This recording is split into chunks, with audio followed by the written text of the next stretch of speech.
और इसी कड़ी में हमारे साथ जुड़ चुके हैं ओडिशा से बीजू जनता दल के सांसद अनुभव मोहंती। बहुत बहुत स्वागत अनुभव जी आपका लोकसभा टीवी की तरफ से। चूंकि कोरोना का एक गंभीर संकट है, इस स्थिति में आप कंप्लीट लॉकडाउन की वजह से दिल्ली में ही फंसे हैं और दिल्ली में रहकर किस तरीके से आप ओडिशा और अपने संसदीय क्षेत्र की जनता के लिए प्रयास कर रहे हैं, मदद कर रहे हैं कोरोना के संकट से निपटने में। आपका बहुत बहुत धन्यवाद, आपने मुझे इस शो में शामिल किया। मैं दिल्ली में मैं अपने पूरे परिवार के साथ हूँ। मेरे बुजुर्ग माता पिता, मेरे छोटे भाई और उसकी छोटी सी बच्ची। तो इस वजह से हमने दो बार फ्लाइट टिकट्स करके भी अनफॉर्चुनेटली फ्लाइट्स कैंसिल हो गए और हम उड़ीसा वापस नहीं जा पाए। और हम यहीं पर ही अपने घरों में खुद को सुरक्षित रखने के लिए सरकार की बात मान रहे हैं। हम लोग घर के अंदर रह रहे हैं, साफ सुथरे रह रहे हैं और we are taking care of ourselves. And साथ ही साथ यहीं पे बैठ के ही I am trying my best कि मैं कैसे अपने कॉन्स्टिट्यूएंट्स की खबर ले सकूं, उनके बारे में कैसे अच्छे से काम कर सकूं। वो जो दूरी है, जो फिजिकल डिस्टेंस है मेरा, कि मैं यहाँ हूँ और वो केंद्रापड़ा में है मेरी कॉन्स्टिट्यूएंसी, मेरा उड़ीसा, मैं यहाँ होते हुए भी उनके लिए काम कर रहा हूँ। जैसे मैं आपको बता दूं, कुछ चीजें हमने जो केंद्रापड़ा में किया है अब तक, और मैं इसके लिए सबसे बड़ा श्रेय मेरे प्रिय मुख्यमंत्री, मेरे नेता माननीय श्री नवीन पटनायक जी को देना चाहूंगा, क्योंकि उनका इतना तेज वर्किंग कैपेसिटी और इतना हाई विजन, लॉन्ग थिंकिंग हम सबको, उड़ीसा को आज एक एग्जाम्पल बना के रख दिया है इस कोविड-19 को सामना करने के टाइम में।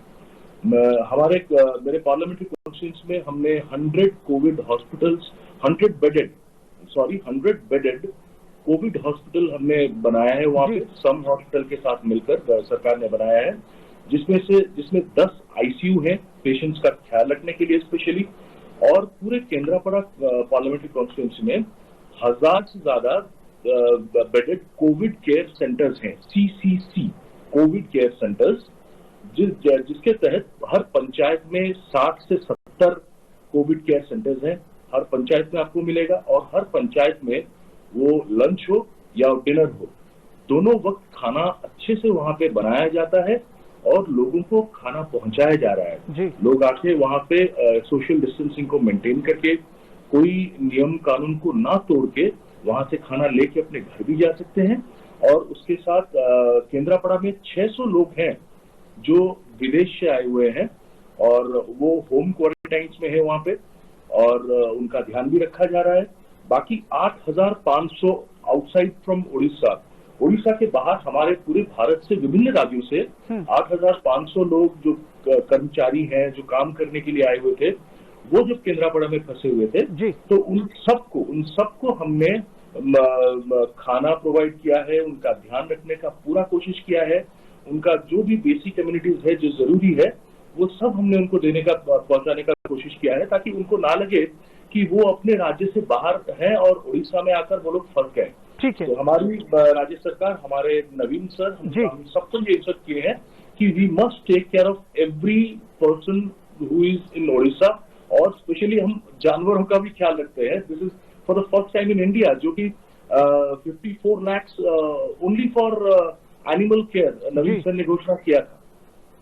वाकई में ये सराहनीय प्रयास है अनुभव जी, लेकिन ये भी महत्वपूर्ण है यहाँ पर, चूंकि ओडिशा एक ऐसा राज्य है जिसने सबसे पहले लॉकडाउन बढ़ाने का ऐलान किया था, मतलब जो समय सीमा निर्धारित थी उसको आगे बढ़ाया था। मैं समझना चाहूंगा आपसे कि ओडिशा के बाहर जो ओडिशा के लोग हैं अलग अलग राज्यों में, उनका ख्याल किस तरीके से रखा जा रहा है आपके माध्यम से?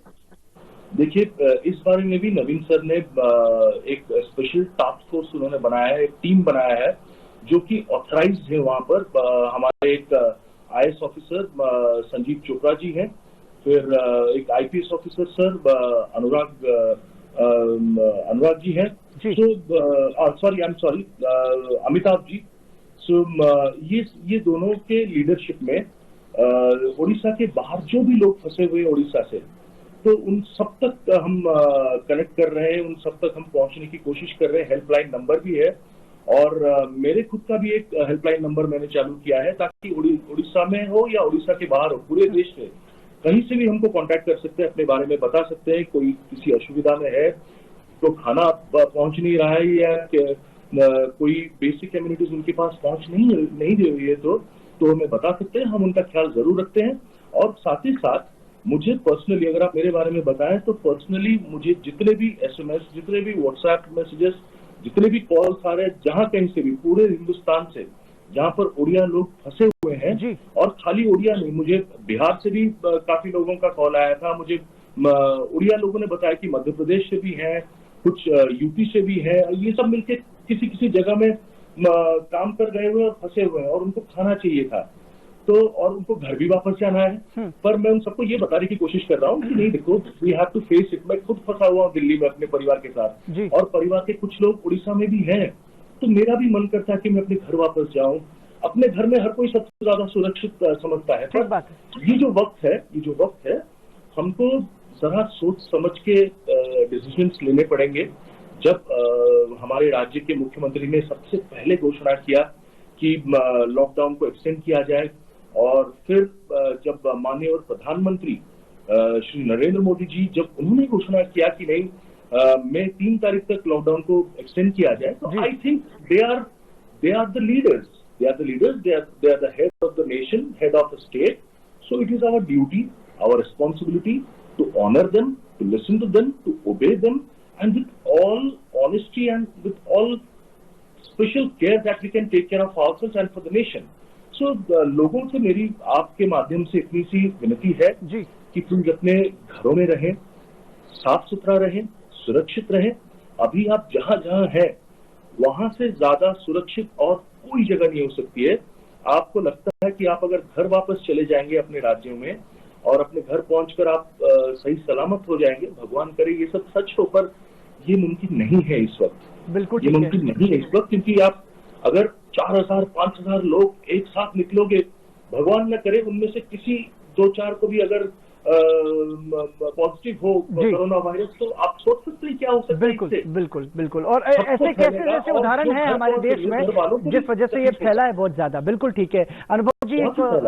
एक सवाल यहाँ पर ये बनता है, चूंकि क्वारंटाइन की वजह से, सेल्फ क्वारंटाइन और जो कंप्लीट लॉकडाउन है, इस वजह से हमें हमारे परिवार के साथ समय बिताने का एक अच्छा मौका मिला है। आप एक्टर भी हैं, आप अपने फिजिक पे भी बहुत ज्यादा ध्यान देते हैं, तो ये हम कह सकते हैं कि इम्यूनिटी को स्ट्रॉन्ग करने के लिए और अपने फिजिकल फिटनेस को मेंटेन करने का भी एक अच्छा समय है। आपकी नजर में क्या कहेंगे? Yes, exactly. पर पहले की मैं इस पे आने से पहले एक लाइन और बोलना चाहूंगा, जो मैं पहले छूट गया था मुझसे। वो ये है कि मुझे हिंदुस्तान के किसी भी कोने से फोन आ रहा है, अगर जिन तक खाना नहीं पहुंच पा रहा है या कोई सुविधाएं नहीं पहुंच रही है, तो मैं अपनी तरफ से पूरी कोशिश कर रहा हूं कैसे उन तक खाना पहुंचे, कैसे उन तक सहायता पहुंचे, और कैसे उनको हम समझाएं। मैं उनको फोन करके पर्सनली बात करके उनकी काउंसलिंग भी करता हूं, खुद वक्त देता हूं उनको। सो आई थिंक हम सबको अपना अपना फर्ज निभाना चाहिए। मैं सभी लीडरों को, सभी सांसदों को, सभी विधायकों को, सबको मैं निवेदन करना चाहूंगी कि हम सब अगर ऐसा छोटा छोटा थोड़ा थोड़ा काम कर ले, सब कर रहे हैं, मैं ऐसा नहीं बोला कि मैं अकेला कर रहा हूँ, बिल्कुल, पर अगर सब मिल जाए तो डेफिनेटली सीन कुछ और ही होगा, और कोरोना बहुत जल्दी हमसे वापस जाएगा, हारेगा। और रहा फिटनेस की बात, मैं फिटनेस फ्रीक हूँ, मैं पागल हो जाता हूँ अगर एक दिन में जिम नहीं जाता तो। हर एक दिन मुझे जिम जाना बहुत जरूरी होता है। जिम में 2-2.5 घंटे 3 घंटे में काटने की कोशिश करता हूँ। इतना बिजी रहता हूँ लाइफ में कि वक्त नहीं मिलता है, फिर भी मैं लेट नाइट जिम हिट करता हूँ, और जिम की चाबी मेरे पास होती है, खुद ताला खोलता हूँ, ताला लगाकर फिर वापस भी आता हूँ। एंड यहाँ पर भी जब मैं घर पे हूँ, मैं मेरे छोटे भाई की बच्ची को पुशअप्स करता हूँ, उसको मेरे पीठ पे बैठा लेता हूँ, और पुशअप्स आराम से मजे लेके करता रहता हूँ।